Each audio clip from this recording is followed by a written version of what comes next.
Hello, I'm Kathleen Olive, and in this presentation, I would like to introduce you to the life of St. Francis of Assisi, and also more particularly to the places associated with his life in Umbria, specifically in Assisi. So, Umbria and therefore Assisi is quite squarely, if you look at this map, in the geographical center of Italy.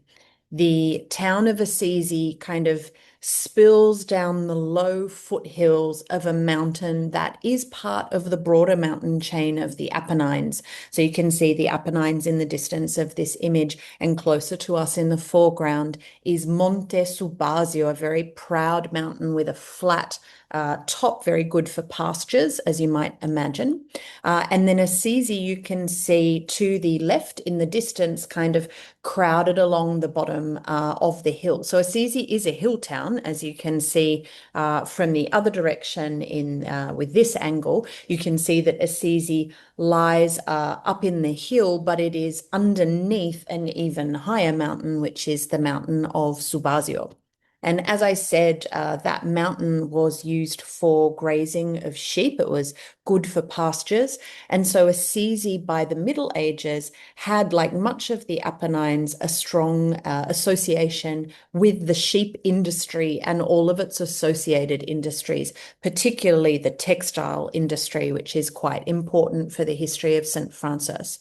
So in the Middle Ages, if we go back to that map, much of the Apennine chain is actually under the dominion of the Holy Roman Empire. So I won't go too much into this, but in the Middle Ages, there was a constant power conflict between the power of the Pope, with his capital in Rome, and the power of the Holy Roman Empire, which was traditionally associated with a base in present-day Germany, but which had argued for much of its right to rule in central and southern Italy, increasingly also northern Italy. So Umbria and the Apennines are smack bang in the middle of that kind of medieval power struggle. And so both that power struggle and the sheep industry have quite an important part to play in the life of young Giovanni. That's an important thing to note, that we're more used to referring to St. Francis by what is actually a nickname. So Giovanni was born to a cloth merchant, Pietro di Bernardone, from Assisi, and his wife Pica. And Pietro, as part of his work as a cloth merchant, so he's involved in that textile industry that springs out of the Apennine sheep trade, trading in wool and then working that wool into cloth. Pietro, for his work, does a fair amount of trade in France. And so it is said that the young Giovanni, son of Pietro, is as confident speaking French as he is in speaking a medieval version of Italian, or the Umbrian dialect. And so he gets the nickname Francesco, or Little Frenchman, Little Frank. Essentially. And that name, Francesco, that is given to Giovanni di Pietro di Bernardone as a nickname, then of course becomes the most popular Italian name for men today, which is Francesco. So St. Francis of Assisi, or Francesco d'Assisi, is actually the first boy to have that name of Francesco. His actual Christian name is Giovanni. And legends are told about him and his birth. You can see that moment of his birth represented here in a beautiful fresco in Umbria, not in Assisi, but in a town called Montefalco, with a church dedicated to St. Francis there. This was painted in the 15th century by a wonderful Tuscan artist called Benozzo Gozzoli.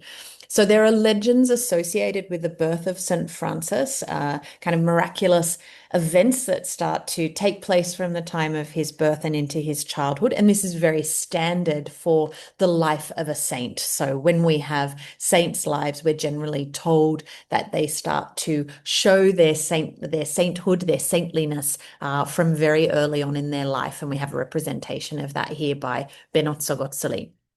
In terms of his actual historical life, what we know about the historical life of Giovanni, who becomes known as Francesco, so I'll call him Francis or Francesco for the rest of this presentation. What we actually know about his historical life is that he does kind of start in the family business. That's a pretty standard European medieval assumption that a son will follow his father into the business. So he should become a cloth merchant.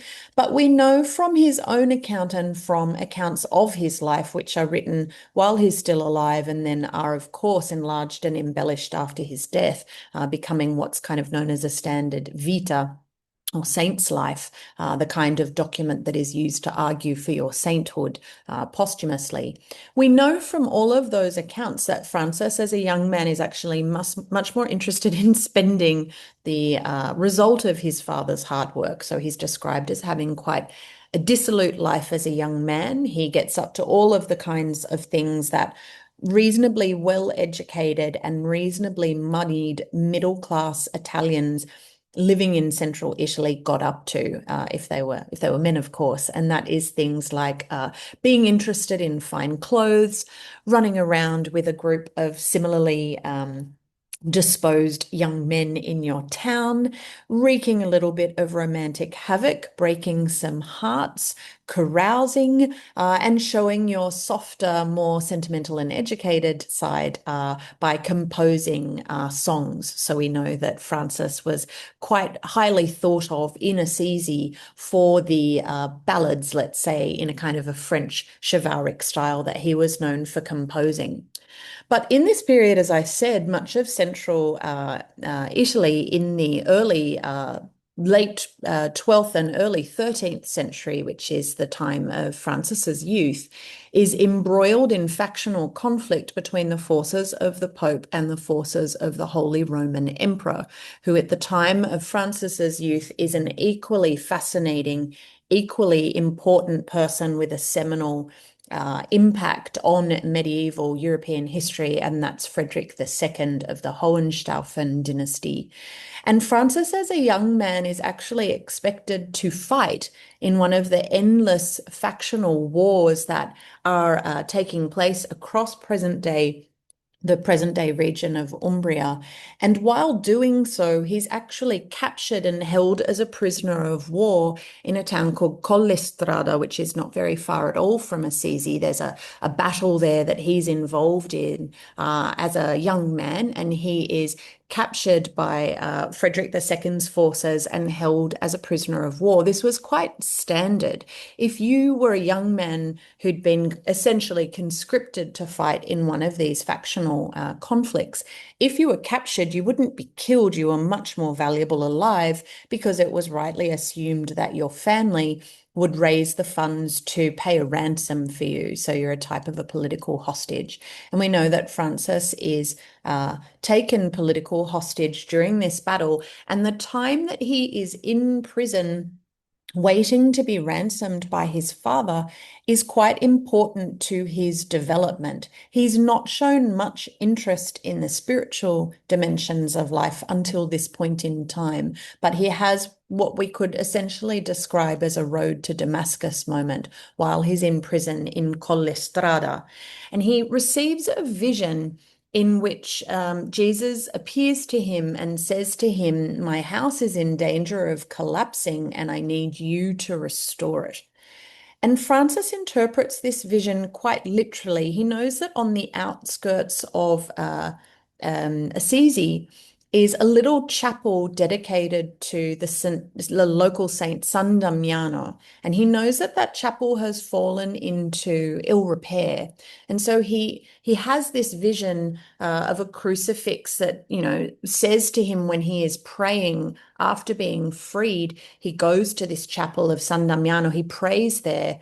And the crucifix in the church, this ruined church that he prays in front of, speaks to him and says, "Restore my house which is in danger of collapsing. That crucifix still survives. It is now in the Church of St. Clare or Santa Chiara in Assisi. And we also, this is a kind of a foundational moment in Francis's spiritual awakening. So we also often see this moment represented in art about the life of St. Francis, as you see in the inset here. You'll notice as I show a lot of these images from the upper church dedicated to St. Francis in Assisi that I've attributed them to Giotto with a question mark, and I'll come back to that question of whether we can associate these works with the great Giotto or whether they're better associated with some other artists of the 14th century. So Francis goes about literally restoring this ruined chapel of San Damiano because he's interpreted that vision of the crucifix literally, and that is with his own hands, he restores this chapel. And what you see on the screen now is that original chapel of San Damiano, but you see it for what it became, which was from 1211 the locus of an important group of women followers of Francis, and they were led by his friend and the kind of interpreter of his mission to the women of Assisi and of Umbria, and that is St. Clare of Assisi or Santa Chiara.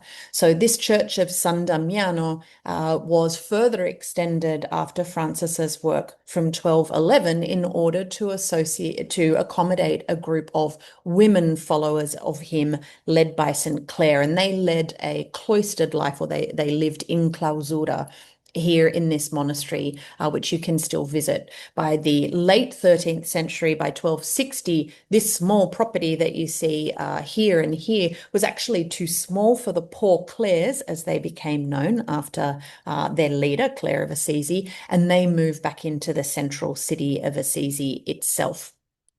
So already in and around this city that, as we saw, is kind of nestled under the proud mountain of Subasio, we have Francis restoring a property on the outskirts of town, which is more or less, if you can see my arrow, more or less where I'm circling here on the middle right of your screen. That's the location of San Damiano, while Francis's family and Claire's family too, she's from a similar social class to Francis, live in the center of Assisi here. In order to restore the church of San Damiano, Francis needs funds. And so he begins to sell off anything that he can in order to fund his God-led restoration projects. And it comes to Francis's father's attention that he's in fact selling off very, valuable possessions that his father thinks of as his own, and his father thinks of as the result of the activities of the family business, which Francis is increasingly disinclined to participate in. So he doesn't really want to work in the family business. Increasingly, he wants to dedicate himself to the spiritual life that he's being guided in through these heavenly visions. And so according to the life of St. Francis, there's a very important moment when Francis and his father actually have a confrontation in one of the public squares of Assisi about Francis's inability to fulfill this very standard middle-class European medieval vision, which is of taking on the family business and of treating family assets with a kind of a financial respect. And in the end, this conflict between Francis and his father can't be resolved. Francis's father, Pietro, disowns him in front of the people of Assisi. This is an extremely important moment in Francis's life. It would have had a huge resonance for any medieval man from the middle class to be cast out from his family. And as a symbolic response to that disowning by his father in front of the townspeople of Assisi, Francis actually takes off all of his clothes, his fabulous medieval cloth that his father dealt in, and throws them at his father's feet and says, well, if you've disowned me, I'm even going to give you back the very clothes that you gave me. And the Bishop of Assisi, who is standing nearby, draws his cloak, we're told by Francis's life story, around Francis, probably really just to disguise Francis's shame, the kind of public nudity of exposure. But this is actually seen more symbolically as a moment when Francis is being taken under the cloak of the local church. If you know anything about St. Francis of Assisi, you'll know that the trajectory of Francis and of the Franciscans within the church is actually going to be much more complex and difficult than this symbolic moment would suggest. But here in this 13th century fresco from the upper church at Assisi, you see a representation of this moment with the Bishop of Assisi somewhat reluctantly, I think it should be said, clothing Francis with the mantle, literally the mantle of the church, his own mantle as bishop, and Francis's father at left being forcibly restrained, physically restrained from striking his son, who notice is praying to heaven in this kind of earth-shattering moment in his spiritual and biographical trajectory. Francis directs his vision in prayer to the heavens, and you might see a lovely diagonal line. If you follow that kind of axis through the artwork, you'll see that at the top of that diagonal axis are God's hands appearing from heaven. So Francis knows that his choice is being legitimated, but it's not without conflict. So his father has to be stopped from hitting his son in this extraordinary moment of exposure. But he's not so focused on his public shame. Notice that Francis's father has not gathered up from the ground the precious garments that Francis has discarded. So in that those twin gestures of cholera, of physical rage against his son, but of a kind of a venal recognition of a kind of an avarice. These are expensive clothes. I'm not going to let you throw them on the ground. I'm going to take them back because they're my property. We get a kind of a lightning vision of the kind of person that Francis's father was, and also of the kind of person Francis is, and of his relationship, the difficult relationship that he's going to have with the institution of the church, the capital C church. It's such a fabulous scene, this one little window of a scene. So Francis is now essentially an outcast. He's living in an uncomfortable and awkward relationship, not an entirely comfortable relationship with the church, as we'll see. He retreats to live on the top of Monte Subasio, so that pasture covered mountain that we saw. He retreats to a hermitage that, if we go back to our overview, lies in the hills beyond the fortress you can see in the middle center of this image on your screen. So behind the hill in which Assisi is nestled, behind that is the slope of Monte Subasio, and on that hill was yet another kind of disused hermitage, Christian hermitage, known as the Eremo, or Hermitage delle Carceri, so the hermitage of the prisons. And like San Damiano, and like Assisi, where we will come, this is now part of a network of UNESCO World Heritage Sites that recognize the contribution of Francis to medieval Christianity and spirituality, but also the artistic contribution that followed in order to properly honor and celebrate his life. So Francis has retired to a hermitage halfway up the mountain of Subasio. He begins to repair it as well. And over time, other local spirituals, let's call them, Christians who are increasingly mystic and focused on their spiritual life, men come to join him here. So it has to be not just restored, but further extended in order to accommodate them. And that's what you see now. This is now a much larger complex because of the number of people who came to join Francis in retreat here. And according to one legend, this is where Francis made his very famous sermon to the birds. According to another legend, that happens at San Damiano. This is again a kind of an iconic moment in the story of Francis's life that will be developed and embroidered after his death. And that is that finding, as he goes to Assisi and then moves out in concentric circles through Umbria, Tuscany, even eventually traveling to modern day Egypt in order to spread the word of his different conception of Christian spirituality. Francis, when rejected in that message, turns from the townspeople who have rejected his message and instead shares his message with the birds. He will share that message of Christian spirituality with whoever is receptive to him. That's what the message of this story is. The other message of this story, of course, is that Francis is seen as having a special relationship with animals. He is, of course, the patron saint, not just of Italy, but also of animals.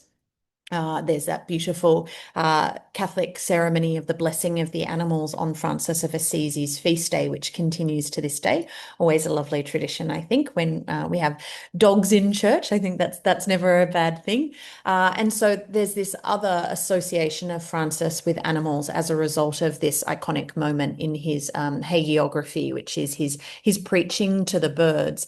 And Francis was himself a vegetarian. He discouraged the eating of meat, probably not on ethical grounds, but probably because it was part of the Christian tradition of mysticism to reject the eating of meat. It was seen as being part of too rich a diet, and denying oneself meat was part of denying oneself lots of the kind of false pleasures of life that hermits and monastic communities traditionally throughout the history of Christianity had rejected. So Francis was himself a very strict vegetarian. This does in his later life, in a period of ill health, seem to contribute. His diet is so lacking in nutrition that his health worsens. But the wonderful thing about Francis, when you come to look at his biography, not just his hagiography, but the actual historical accounts of his life as well, what you learn is that the very harsh principles that he applied to himself and the way he lived, he was often quick to soften for the less strong members of his community. So there are some lovely examples where he advises other people within his community to eat meat because they're not strong enough to do without the protein. If you think about a medieval diet, no tofu in medieval Europe, the protein provided by meat was very important for nutrition, and he does advise others to eat meat in times of ill health. So Francis is a very polarizing person. It's very hard to make generalized statements about Francis, but he can be extremely harsh on himself and sometimes very harsh on his followers as well, unrelenting on his followers, but at the same time also very generous and understanding of others more often than of himself. And this is one of the reasons, in that sense, the person he most resembles, of course, is Christ himself. And this is one of the reasons why Francis was often described as a modern Christ. There are great kind of similarities between the two that go to character and not just to kind of physical similarities, as we'll see when we get to something like the stigmata, of course. So Francis is restoring hermitages, preaching to the birds if no humans want to listen to his mission. And he moves to a chapel that is below Assisi, a chapel that is known then as the Porziuncola and is now known as Our Lady of the Angels, or Santa Maria degli Angeli. It is not in Assisi proper, but looking at this image, you can see there's a roundabout in the bottom right of this image. And if you followed the road leading away from the roundabout, in less than 5 minutes drive, you would arrive at this chapel known as the Porziuncola, where Francis again restores a chapel that had fallen into disrepair, and he uses this as a base to minister very practically to another outcast group. So he's an outcast from his father's family, but so too are lepers, outcasts from the city of Assisi. They're not allowed inside city walls in medieval Italy because of fear of contagion of their condition. So Francis moves to the Porziuncola, restores it, lives there with a small group of similarly faithful and very charitably minded people in order to minister to a local leper colony. And as you can see, the Porziuncola today survives inside of a much bigger structure. So Francis restores a building that dates more or less then, of course, to his time, so to the 13th century, and you see the outside and the inside of that building in these images. After Francis's death, the restored chapel of the Porciuncula would be lavishly decorated in a Gothic style, as you can see in these images. And then furthermore, in the 16th century, the whole thing of the Porciuncula is covered by a massive kind of Renaissance moving into an early kind of Baroque building, which is known as Our Lady of the Angels, because it is in fact in the chapel of the Porciuncula, so here inside this little chapel that he had restored, that at the end of his life, Francis will die. So the chapel of the Porciuncula becomes known as the Cappella del Transito, the chapel of the transit of Francis to heaven. And then that is enclosed as a great vogue in 16th and 17th century Italy for enclosing smaller existing Christian monuments within large skins of imposing Baroque monuments in order to accommodate, obviously, large groups of pilgrims who want to come to them. So the other place that we get this kind of massive Baroque skin around an earlier, more humble structure in Italy is, of course, at Loreto, at the site of Mary's house, which was flown from Ephesus to Italy by angels in order to protect it, and is later covered with this huge skin of a kind of a glorious late Renaissance building, just like we see in Assisi. That transition of Francis's life to really carrying out practical works of mercy, in his case, tending the sick and the outcast, the leper community banished from the center of Assisi, reflects the one of the kind of poles of Francis's life and his true vocation. You know, Francis and his followers are dedicated to chastity, poverty, and obedience, obviously. These are the Franciscan virtues, and we see them represented in the lower church dedicated to St. Francis in Assisi by Giotto, no question mark, definitely by Giotto in the lower church at Assisi. We see the so-called Franciscan allegories where those important tenets of Franciscan, no longer just Francis's personal beliefs, but the beliefs of the order that will be dedicated to his way of life. There are these poles of poverty, chastity, and obedience. But arguably in Francis's life, what we see over and over again is the importance of poverty. So one of the beautiful frescoes by Giotto in the lower church at Assisi is Francis being wedded to Lady Poverty. Notice that she has underneath her in this image on the right, Lady Poverty has her name written, Sanctus Pauptas, so Holy Poverty, or Lady Poverty as she's generally known. Francis wrote poems in honor of ladies, celebrating Lady Poverty. Notice there's an elegance to Lady Poverty's gesture, but her gown is made of patched pieces of cloth, just as Francis's own robes were, as we see. A number of them have been preserved in Assisi. So Francis himself wore patched robes, just like Lady Poverty does here. And she's barefoot, as Francis advocated the Franciscans should be, following on from Christ's own admonition to his own followers to go without even, they shouldn't even own the sandals on their feet. So Francis here on the middle left is being married by Christ himself. It's a very holy wedding to Lady Poverty. And this is arguably his true vocation. It's there as a kind of a leitmotif throughout his life, even before he truly converts to a spiritual way of living. Francis had divided his own cloak in half to give it to a poor man, which is a direct echo of something that St. Martin of Tours had done much, much earlier on. So this is a standard Christian trope that you will give the clothes off your own back to poor people if they're in need. Francis is a charismatic person, a difficult and a complex person, but he's very charismatic. He does start drawing people to follow in his very difficult footsteps. It's not an easy way of life that he advocates, but from early on, he does bring people to his way of life. And this increasingly draws attention from the kind of institutional structures of the church. So he's been reluctantly accepted by the Bishop of Assisi, as we saw when he discards his father's clothes and gives away the trappings of bourgeois life to become truly spiritual. But that's an uncomfortable position that the Bishop of Assisi is in. And Francis's teachings in general are very uncomfortable for the church because, of course, the church by the 13th century in Italy has become as much a temporal or political power with all of the trappings of power and wealth and taxation associated with that as, a king or a duke or an emperor. And so to have a man in patched clothes with no shoes, gathering more and more followers as he preaches a really tough way of life, but says, this is first principles. This is what Christ really advocated. That's an uncomfortable position for local and increasingly centralized churchmen to be put into.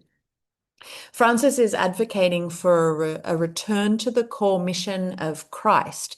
And he writes down, because his followers increase, he writes down an informal kind of rule or way of life for his followers to observe. And this is, something that guides their principles for life, but it's not something that is approved yet by the church itself. So usually in order to form a community, all living in a particular kind of way, so Christian adherence, but with a particular way of living in community, that usually had to be approved at the highest levels of the church, which was at the papal level. And once the Pope approves this, it becomes known as the rule, and then you can establish communities under that rule all throughout Christendom. So it's kind of a rubber stamping where the Pope looks at what you're proposing and says, yes, no, yes, you can do these things, but no, these things are beyond the pale. And so Francis is unable to get official recognition of his informal rule because the church is uncomfortable with some of the tenets of it. But on the 16th of April in 1210, Innocent III, thanks to a vision that he had, approves Francis's rule. So this is a really important moment. This is Francis going from being beyond the pale of his family, of Assisi, and of the church, and actually being truly brought in within the folds of something. And so Innocent III approves the Franciscan rule, meaning that Francis can have official followers, and it is now established how those people will live and will establish their communities. And Innocent III is willing to do this. He signs the rule into effect because he has a vision, as we see here in this fabulous fresco. He has a vision at night while curtained away in his bed and while his attendants sleep around him, of St. Francis quite literally upholding the church. So just as Francis received a vision from Christ saying, rebuild my church, it's going to collapse, and he takes that very literally, Innocent III understands this to be a symbolic vision. So Francis, although some of his ideas are difficult for the church, what Innocent III is told in this vision is Francis is the one who's going to get the medieval church through some of its great crises. And I won't go into what they are, but they do come back to that struggle between church and empire in a political sense, but also in a financial sense. So who will collect the tithes or taxes that are collected by bishops? Is that going to go to the coffers of the emperor, or does that go to the coffers of the Pope? It is a very, very tense struggle of the Middle Ages. And Innocent III is shown this vision that says that Francis is going to help bring the church back to its truly spiritual roots and help resolve some of those difficult struggles.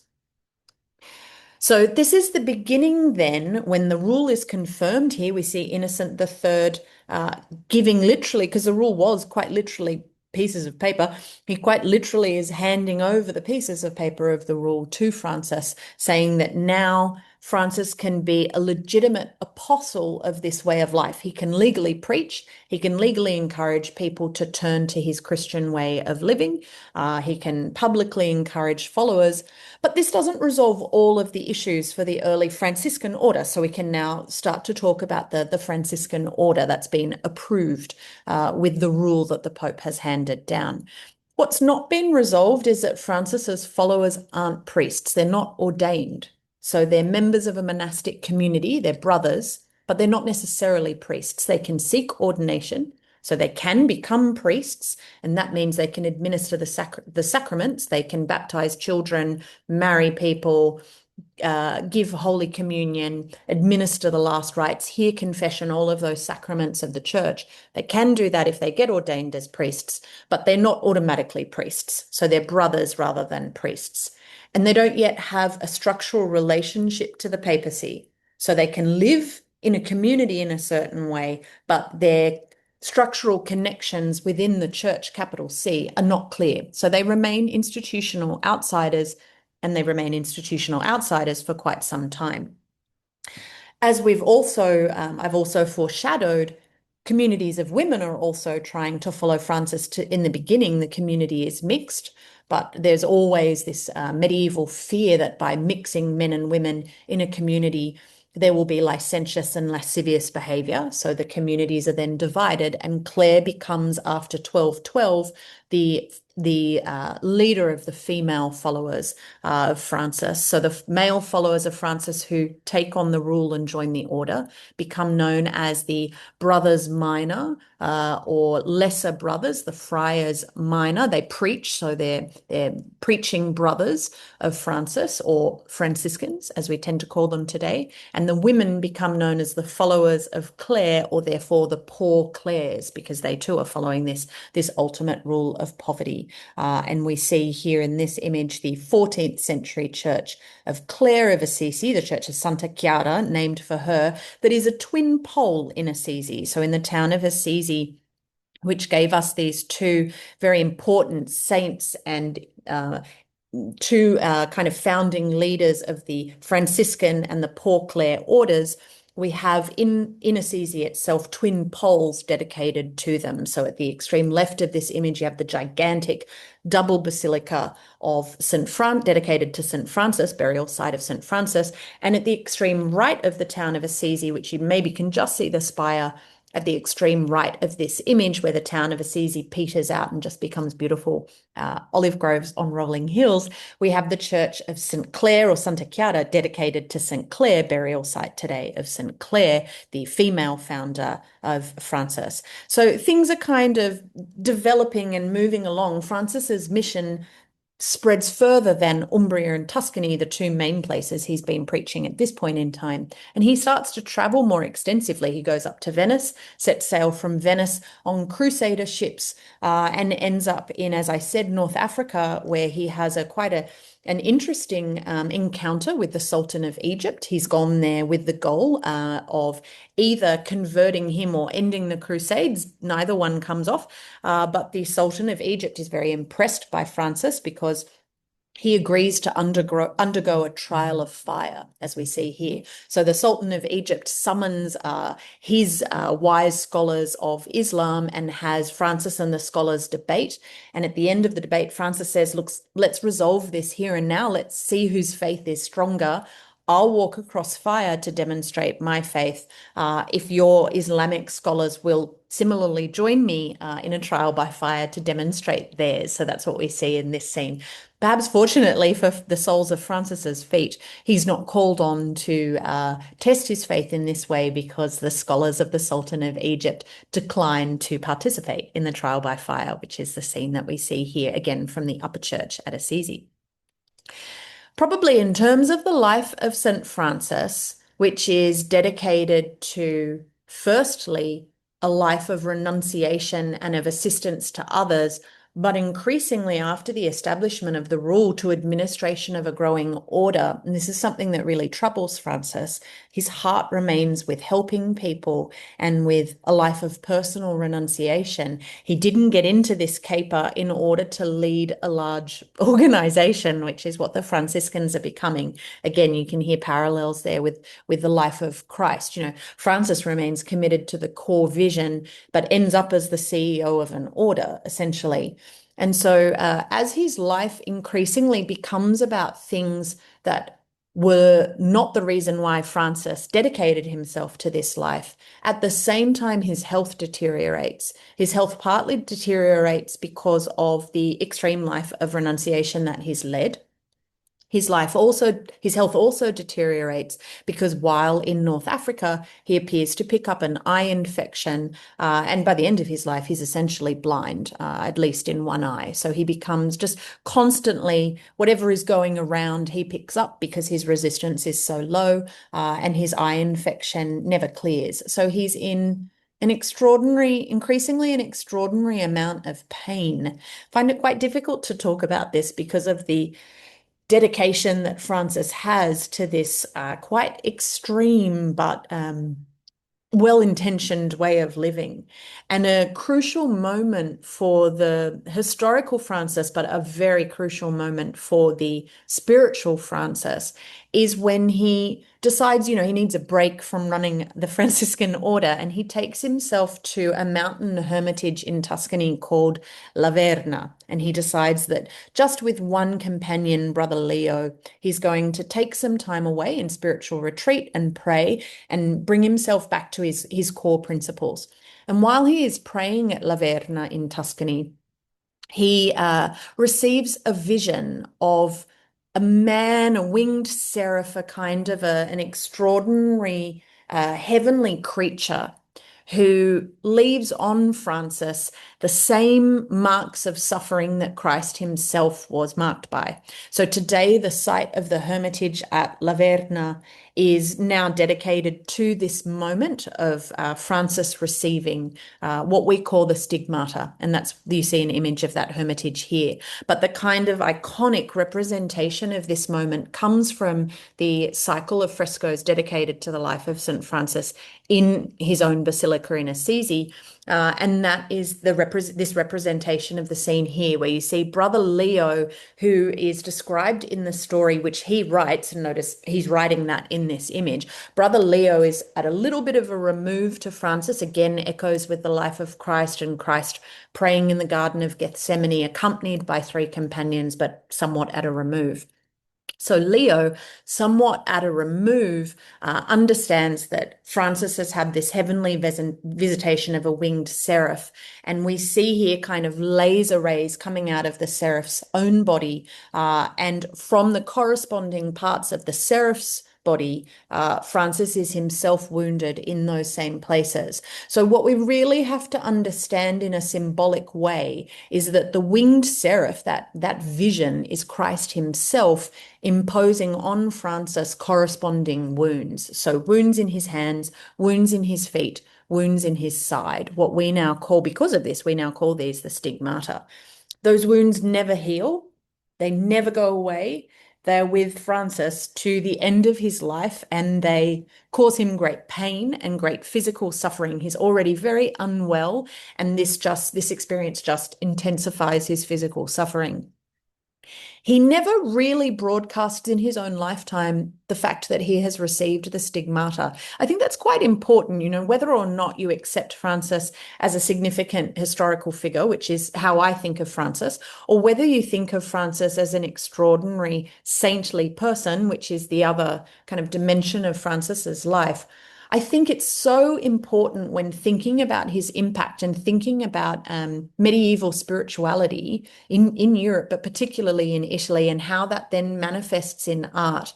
You've got to accept the spiritual Francis. So whereas, usually for those of us who are not people of faith, it's quite hard to suspend disbelief with some of the saints' lives that we're given about these pillars of the church. But with Francis, I would really encourage you to do what you can to suspend disbelief, because it's very difficult to extract the historical Francis from the spiritual Francis, partly because of the interest in his life in his own lifetime and immediately following it, and partly because of the categoric impact that that has on medieval art and therefore, how we understand Western art today. So please don't try and separate the two. And if you don't try and separate the two, what's really important to understand is that historical Francis did not tell people that he had the stigmata. Brother Leo records this event very soon after Francis's death. He says, I was there. I understood what happened. But in his own lifetime, Francis doesn't really want to speak about it. He remains a modest man who understands that his goal is to be as Christ-like as possible. And Christ would not have broadcast the impact of his own suffering. So Francis does not either. And so towards the end of his life, plagued by illness, plagued by the stigmata which never heal, plagued by blindness as a result of an untreated eye infection, Francis hides as much as possible the reality of what has happened to him. So this is our earliest portrait of Francis of Assisi. It is frescoed in another extraordinary hermitage at a place called Subiaco outside Rome. This was a hermitage associated with another great monastic figure, St. Benedict, another great leader of a monastic order, of course, the Benedictines. And at Subiaco, this other great monastic founder is depicted in fresco in his own lifetime. So this is, or either in his own lifetime or immediately after his death. So very, very close window of time to Francis's life. We have to assume that this is frescoed by someone who has an idea about what Francis looked like. So if you want to know what Francis looked like, this is as close as you'll get. And notice that there is no halo. It's not been sanctified yet, and no stigmata. So this is not something that Francis really wants to talk about or broadcast widely in his own lifetime. But of course, it becomes a foundational idea about Francis is the stigmata. So this is 2 generations after his death, a fresco of Francis of Assisi adjacent to another. He's shown as present in another scene, the Virgin and Christ Child enthroned with angels, that's frescoed by Cimabue in the Church of St. Francis in Assisi. And notice we have the stigmata here. We have the wound in the side. We have all the tonsure. We have the halo. We have all of the kind of iconic ways of understanding Francis as the leader of the Franciscan order. But in that earlier portrait, made in, if not in, then immediately after his life. Those kind of aspects of Francis are not the aspects that are being spotlighted in that earliest portrait that we have of him. So the kind of poor, battered body of Francis dies in 1226. So we think that that fresco in Subiaco, the dating of frescoes is always a bit complicated, but we think that that fresco in Subiaco was painted 2 years before he died in 1226. He dies, as I've said, just outside Assisi, down in the valley in the now Chapel of Transit, Cappella del Transito, inside the Church of Santa Maria degli Angeli in the plains outside Assisi. His body is brought up into Assisi, and according to the story, the bier is passed in front of the Church of St. Clare, so that the monastery where Clare, or nunnery where Clare and her followers are living, they're cloistered, remember I said, so the bier is kind of halted outside so that she and the female followers can come out and farewell their brother, as you see here again in this extraordinary fresco. And then Francis is buried originally just outside the city. His remains are moved a few times, but he dies in 1226, is canonized 2 years later. There are a few kind of superstars when it comes to navigating the lengthy legal process of beatification and canonization. And Francis is one of the superstars who kind of just sprints through that process in the 2 years following his physical death. He's then canonized 2 years later, and at the same time, funds are given by a local wealthy man in order to begin construction of a basilica dedicated to what will then become his resting place.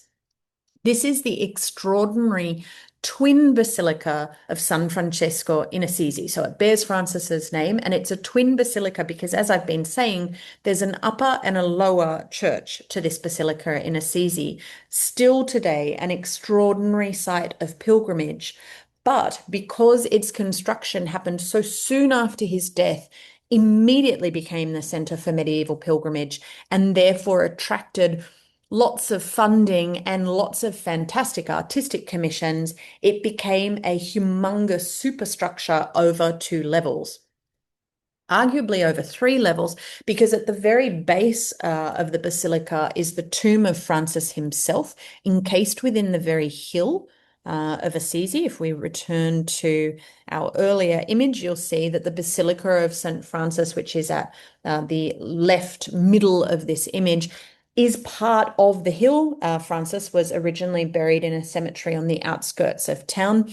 The basilica swallows up all of that space, and in the lowest part of the basilica is the tomb of St. Francis himself on an interim level corresponding to a lower ground level where you kind of start the walk up the hill town of Assisi is the lower basilica, where services can be held close to the site of Francis's tomb, while only pilgrims go down to the tomb itself. You know, as you can see here, traditional medieval pilgrim's tomb, you can walk around that tomb, but that's all. You can't really have services down there. It's a very small altar.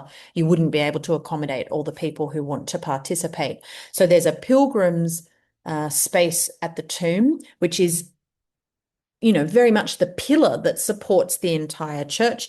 A church for services up above it, and then an even bigger church for services up above that. So if we look at a kind of a cutaway, we have right at the lowest level of the church, the third level, arguably, is the tomb. On a low level above that, we have a cave-like large church in a very standard medieval structure to accommodate lots of people, which is what we call a Latin cross, just like a long cross, like the cross you're used to seeing that Christ was crucified on. That kind of a ground plan, which is known as a basilica structure, is laid out at ground level, as you can see here in the photo that I've used. And then above that, so at the upper level of the hill, we have a further massive and very high basilica that it can accommodate further services. So this is the entrance to the upper basilica, which is the upper church, which is more or less at the higher level of ground. So the extraordinary architecture of this building, if we go back to a very first image, you can see is accommodating the slope of the very hill of Assisi itself. So that if you started at the lower level and made your way up to the upper level, when you left, you'd be at more of a ground level, let's say, to start your walk up into Assisi itself. So you can see where my cursor is. You leave the church and you move up into town. You've already done half of the hill just by visiting the church itself. But Assisi, it should be said, Assisi remains a hill town, so you're still going to have to walk uphill to go from the basilica to church. The lower level of the church, as I said, is very cave-like. This is partly to create a certain kind of mood of, you know, early hermits, Christian hermits lived in caves. You can see how the architecture recalls that, but it's also functional in terms of the structure of the building. And this part of the church was decorated by some of the most important artists of the late 13th and early 14th century. And they range from Cimabue, who works in Assisi in both the lower and upper churches in the 1280s. Cimabue is the Tuscan master of the great Giotto, so he's in some ways the grandfather of the Italian Renaissance, let's say. So you've got Cimabue working downstairs. You've got Giotto, his student, definitively working downstairs, so there's no debate about that. Simone Martini, the Lorenzetti brothers, all of these great artists from particularly Siena and Florence, who from the 1280s into the 1330s are called to come to Assisi to work in the lower and upper churches. A lot of the greatest work that they did is in the lower church, but a lot of that is compromised. It's compromised for various reasons. So Cimabue's work is complex from the point of view of dating. So we say the 1280s, but not entirely sure of that date. It's very complicated by the 1997 earthquake, which so devastated Assisi. You know, it was the first quake in 1997 was devastating, and technicians went into the building to verify the extent of the damage, and then a subsequent aftershock came. The building had been structurally damaged by the first quake, and the roof in the upper and the lower church, elements of it caved in, as you can see in this very grainy image because it's taken from a security camera. And there was loss of life as a result of the caving in of the ceilings. So restorers have quite literally picked up fragments of coloured plaster from the floor in the upper church and reattached those to the wall. So that's very problematic for talking about the frescoes by Cimabue and the generations of artists who followed him. The other difficulty in talking about the achievement of Cimabue, this great master of the late 13th century in Assisi, is that he kind of made a mistake in the frescoes that well, he didn't kind of make, he did. I'll say it. He did make a mistake, a technical error in the composition of the plaster used for his frescoes in Assisi. This may not be his mistake. It may well be the mistake of people supervising his team of workmen. And that is that lead was used in the white of the frescoes. Traditionally, lead white is not used in fresco because when it reaches the plaster of the fresh plaster in which true fresco is painted, it forms a chemical reaction that leads to oxidization. And that's why in that extraordinary fresco of the crucifixion, I say extraordinary because even though the color of the fresco is so damaged by oxidization, you can tell from the composition that this was a work of great impact. This is a very big and well-conceived fresco for the 1280s, but sadly, it almost looks like a photographic negative because of the oxidization. And it's not just the oxidization that was a problem. As I said, the frescoes of Cimabue in the upper church are also badly compromised by the 1997 earthquake, and you can get a sense, I think, of both the oxidization and the damage done by the earthquake to those frescoes. So it's very hard to speak about Cimabue's achievements in the upper church at Assisi with meaning because they're so badly compromised. But the thing that does kind of stand out for me when I look at them is the composition, because in some ways that's mostly what we're left with. They're very clearly conceived and geometrically structured works, and that makes them very visually cohesive. This is a lesson that Cimabue clearly teaches his student Giotto. But it's not just Giotto who learns that lesson. There's a very intriguing cycle of frescoes in the upper church at Assisi that show the stories of the Old Testament. So you get the life of Christ, which is paralleled very clearly to the life of Francis. Episodes from Christ's life are twinned on the other side of the wall in the upper church with episodes from the life of Francis himself to make a very clear point about Francis as the modern day Christ. But above that, there is a series of frescoes that deals with stories from the Old Testament, kind of showing how Christ is a fulfillment of Old Testament prophecy and how Francis is then a fulfillment of Christ's own mission. And the upper register of frescoes is done by an artist who's anonymous to us. We don't know his name. We call him the Isaac Master because of this scene in the upper church. And there's a lot of debate about who the Isaac Master is. Whoever painted these frescoes had looked closely at Cimabue and how he is structuring the composition of large-scale works in order to allow a viewer to read the work very cohesively and convincingly. And so the Isaac Master in Assisi, and this is the best example of that particular anonymous artist's work, is identified as either a young Giotto, which would be, extraordinary if we were looking at, here's a detail, if we were looking at a young Giotto, or Pietro Cavallini, who is maybe a new artist for you, but who did some fantastic work in Rome. That's the best place to see his work, also in Naples, and whose work is so strong in terms of composition and technique and emotional range and storytelling power that he is in some ways seen as a kind of a proto Giotto. So those are all achievements that we usually say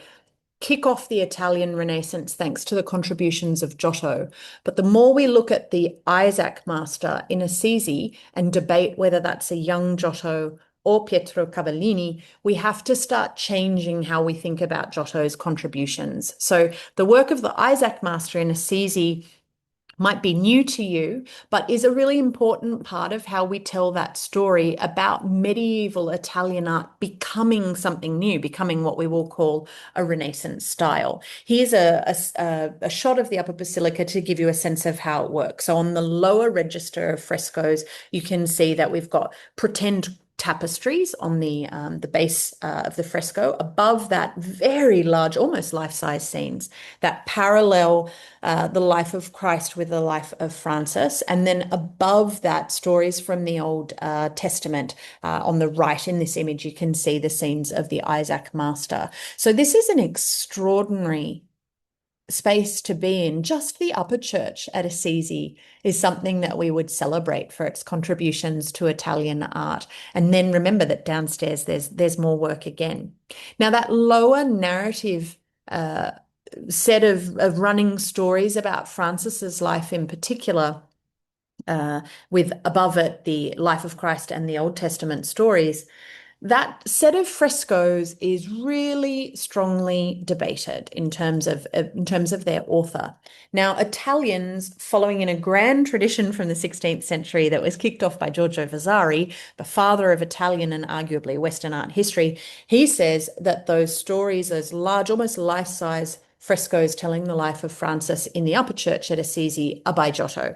And so Italian art history has tended to go with that line and say they are by Giotto. More recent work, and when I say recent, I'm talking about work in the last generation of art historians coming from an Anglophone world, they have said this is not Giotto. We cannot attribute this work to Giotto. So you won't find consensus on who painted the lower tier of frescoes about the life of Francis. And it's important because they're really great works and they set the foundation for how Francis's life will be told in Italian and then European art. So they're foundational, and they're often, pointed to as transitional works, taking those achievements of Cimabue that are hard to distinguish in Assisi, but taking them and building them into an extraordinarily coherent visual language with technical brilliance that tell a story in a very impactful way for the viewer. So to know who painted them is important. And as I said, Italians tend to run with Giotto and non-Italians tend to say anonymous. So that's why I've been using Giotto ? And although I'm obviously, as you hear, Anglophone myself, I do want these to be by Giotto. Giorgio Vasari tells us a lot of things that are not true and that have not been borne out by subsequent research. But he, conversely also got it right a lot of the time. And the reason I want these to be by Giotto is because I see in them the achievements that are clear in Giotto's other work. I see in them compositional integrity. I see in them a range of emotions that had not previously been shown in Italian or indeed European art in that way. I see in them an architectural coherence. The buildings and the structures are not perfect, but they really stand up in a visual illusion. Look at the crucifix that you see from behind in this scene showing the very first nativity display. Something that Francis very charmingly did at a town called Greccio was teach the local people the story of Christ's birth at Christmas by faking a nativity scene. And, if you know Italy, you'll know they love a good manger scene, a crib scene at Christmas time in their churches. And this is the very first one. And it's shown as taking place in the church of Greccio, and it is shown as taking place in the sanctuary, so in the part of the church where the altar was. You can see the lectern and the pulpit. Notice that the pulpit up on the rood screen faces out to the congregation beyond. Only men are in the sanctuary, and the women who are watching what Francis is doing with a live baby, let it be said, are watching from outside the religious sanctuary. And so the area where the congregation stood is behind us, as in front of us as we look onto this scene, behind Francis in the scene. And notice that that crucifix is shown in great perspective from behind. I can see the struts, I can see the wooden supports of the painted crucifix that faces out to the congregation. So the visual illusion for me in these scenes is really strong, and that's something I associate with Giotto. And there are even specific vignettes, even the faces, the physiognomy of the characters in these scenes look like Giotto. So I've been using Giotto question mark because I really reluctantly have to concede that that's where scholarship is going. They're going away from Giotto towards anonymous, but I'd really like them to be by Giotto because for me they are real examples of his contribution to Italian and Western art. There is no debate that Giotto executed frescoes in the lower church at Assisi. So his master Cimabue worked downstairs and upstairs. Giotto definitely worked downstairs. This is one of the frescoes in his hand from the bottom church. It is a Noli me tangere scene, or Don't Touch Me. This is Christ after his resurrection telling Mary Magdalene that she can't touch his physical body just yet. This is definitely by Giotto, but there is no consensus on what happens up above.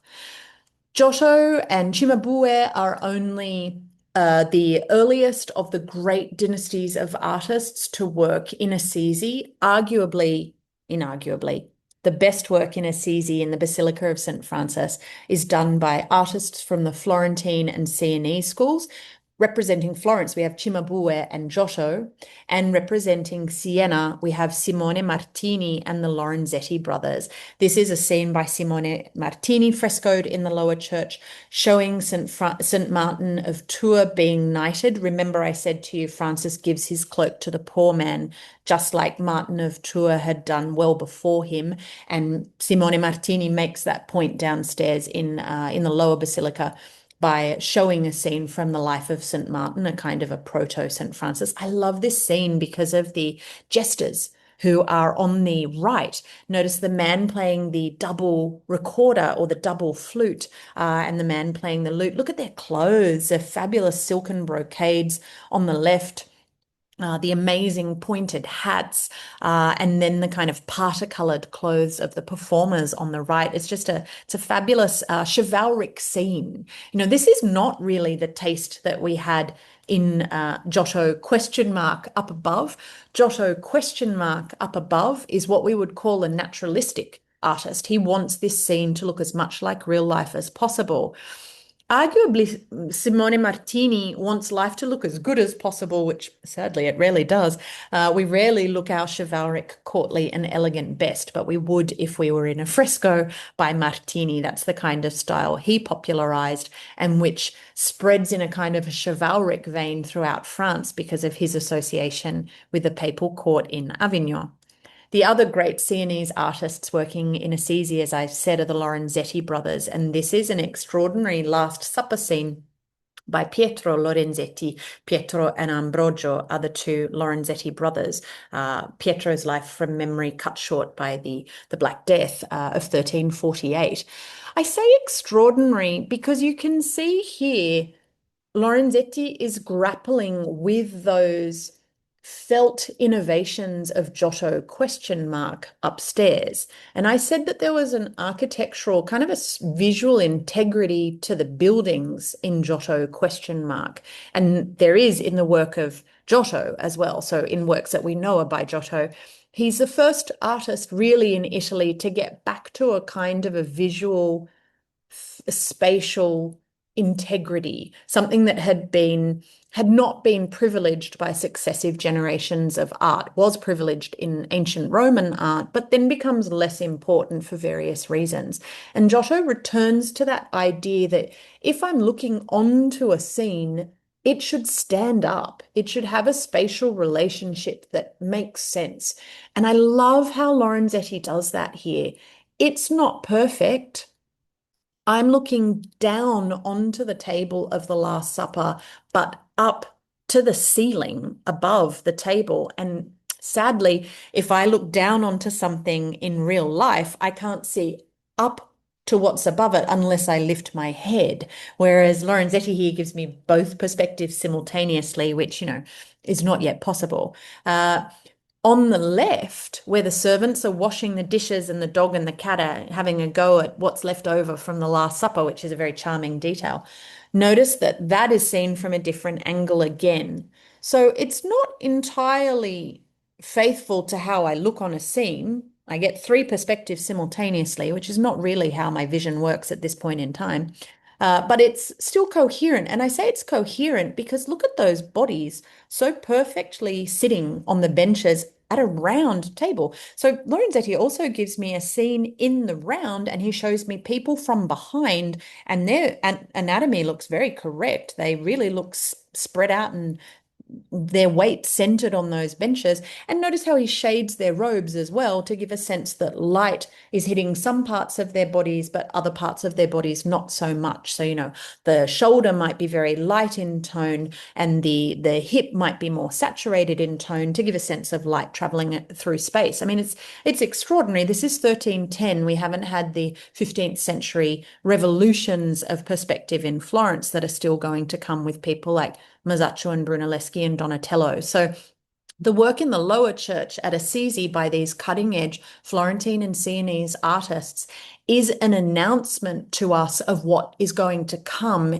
150 years later in the Italian Renaissance. So as you can tell, quite exciting as you hear. I'm quite excited by that because of that extraordinary contribution. But what about Francis and his legacy? His legacy as regards the capital C church and the monastic order of the Franciscans is really difficult. It's not easy. Francis hadn't wanted his monks to even own their own shoes. He held that they should beg for their food every day. That's why they live a life of privation, because they only eat what they can get that day. They're not supposed to store things. They're not supposed to own things. They're not supposed to amass property. It's a really hard way to live. It goes counter to a medieval way of life, which at this point is very bourgeois in its aspirations. And it goes very counter to what the church has been trying to establish in itself for 1,000 years. So it's going to be unpopular. And as the order grows, it's unpopular within the order itself. So the order itself splits. And you have a group within the order called the conventuals, who are where the direction the order has taken to our own time. And they argue for a moderate view that says, we don't know if Christ owned his own shoes. We know that Francis said we shouldn't own ours, but with the size that we are and the work that we want to do and the money that people have given us after the Black Death, which is a really big thing. People die unexpectedly and all of their wealth, because their other family members die, all of their wealth goes to the Franciscans. We've become really wealthy. People have given us bequests of property. Yes, Francis didn't want us to own even a sandal. He wanted us to have to beg for our food every day. That's why they are a mendicant order, a begging order, but it's just not functional to live like that. And we can do better work in an institutional sense if we modify those principles in terms of how we live today. But there is a hardline group known as the spirituals or the little brothers, the fraticelli, who say, no, total poverty is the deal. We shouldn't own anything. We should be begging. We shouldn't be accepting these donations. Now, if you've read or seen The Name of the Rose, this is the debate at the heart of the order in The Name of the Rose, precisely this debate. The church favors, unsurprisingly, the moderate view of the conventuals. And by 1296, so within 3 generations of Francis's death, the spirituals are actually declared heretics by Pope Boniface VIII. And in some cases, they are actually tried and condemned as heretics in places like Florence, for example. As I said, this is what lies at the heart of the name of the rose. So that kind of key debate about property, that hard line that Francis advocates, which is so difficult for five people. It's difficult for five people to live like that, but it's extremely difficult for tens and then hundreds of thousands of people throughout Europe to live like that. So in terms of Francis's legacy within his order, there's a moving away from that. And when Pope Francis in our own time took the name of Francis, that was a real wake-up call to the church and to Christians around the world and to scholars of medieval history around the world. It was an indication of the mission that Pope Francis was going to take, kind of radically against more of an established point of view. In terms of Francis's legacy in medieval Italy, it's pretty hard to come up with superlatives that can capture how important he was. Within 10 years of his preaching, he had 5,000 followers in Italy alone. You know, the population of Venice at this time is 80,000 people. So just to give you a kind of a proportional view. So he gets a toehold in a time of lots of hellfire and brimstone and, repent style preachers. He gains a very large following very quickly, despite advocating for a really difficult and complicated view of spirituality and interaction with the church, capital C. His way of living is legitimated by the church very quickly. After his death, he is canonized very, very quickly. The order that he establishes of the Franciscans, together with a kind of, in some ways, twin order emerging at the same time of the Dominicans, those two orders are best placed to deal with the exploding needs of urban Italians in this period. So his core mission, which is always to help people in quite a practical sense, responds really importantly to the concerns of cities that are growing in this period. And as his order becomes more and more popular and gets bigger and bigger, churches have to change to accommodate the people who want to hear from Franciscans, which means that new buildings get bigger and bigger for the churches, and they then have to be decorated with bigger and bigger artworks that tell a human scale story, because the Franciscans always remain, even, leaving aside the debate about property, Franciscans remain really focused on human needs. So the art has to tell a human story, and therefore art itself in Italy begins to change as a result, as we saw with, say, Cimabue and Giotto. The order gets bigger and wealthier, as I have said already, thanks to bequests in the time of the Black Death. It becomes one of the missionary arms in the 16th and 17th centuries of Spanish colonization. So the impact of Francis on South America is something that we shouldn't underestimate. In 1939, he is known as the patron saint of Italy, together with St. Catherine of Siena. St. Clare, by the way, becomes the patron saint of television, which I love, because during her life, at a certain point, she was too sick to attend Mass, and she receives a vision projected on the wall of her cell of the Mass happening at that time in the church. So she kind of watches it on television in her cell live transmission in this miraculous live transmission. I think it's fabulous. So she's patron saint of television. And he remains a figure of debate as well. He's clearly a Christological figure. He is like Christ, but like Christ, his core mission is very hard for Christians to grapple with. So he remains someone who is very much debated. And I think the most beautiful representation. In fact, let me go back to that slide so you can see the image. One of the most beautiful visual representations of that is provided by two important moments in Italian film. And one is the Fioretti of San Francesco, so beautiful black and white film by Roberto Rossellini on the life of Francis of Assisi. And then the kind of iconic romantic vision of Francis of Assisi's life by the the great Franco Zeffirelli, which is brother, sun, sister, moon, a line from a beautiful and spiritual poem written by Francis of Assisi. So I hope this has given you some ways to think about Francis of Assisi's life and how his legacy changed Italian medieval art and architecture, and also some ways to think about his legacy today. Thanks very much.